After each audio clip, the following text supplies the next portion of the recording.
Bonjour, je m'appelle Mohamed El-Tajani, je suis coach et conseiller en management. Je suis ravi de vous parler d'un sujet très important, c'est le feedback.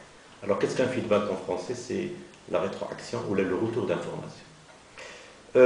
Très souvent, le feedback est sollicité dans les entreprises. Pourquoi?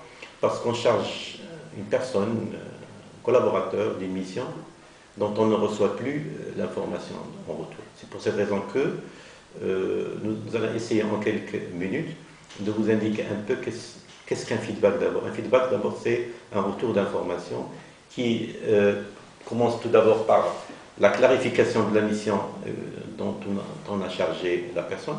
Ensuite, la manière de nous renvoyer l'information. Alors généralement, le feedback, ça c'est le feedback normal, mais le feedback concernant une personne difficile obéit à d'autres règles. Premièrement, nous avons une technique très intéressante qui s'appelle la PMLR. La P, c'est la personne, il ne faut pas se tromper de personne. Quand vous avez un problème avec une personne, il faut le nommer, il ne faut pas le demander à son voisin. Deuxièmement, M, c'est le moment, il faut choisir le moment, jamais un lundi matin, parce que les gens sont stressés. Choisir le moment où la personne est disposée à vous écouter. L, c'est le lieu, jamais dans un lieu où il y a du bruit. Très souvent on est sollicité par le téléphone, etc. R, c'est la relation. Il faut garder intacte la relation. Si vous entrez avec N-1, il faut sortir avec N+, avec une relation gagnant-gagnant.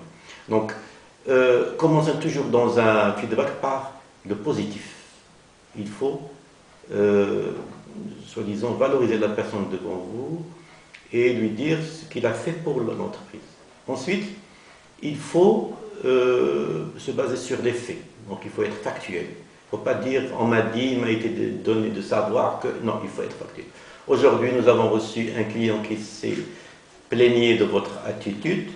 Vous avez commis une erreur professionnelle. Ça a des conséquences sur votre carrière et ça a des conséquences sur notre entreprise.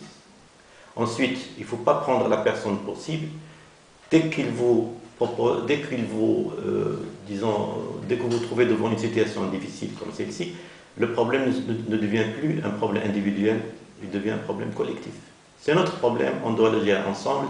Quel est le cheminement à suivre pour le résoudre?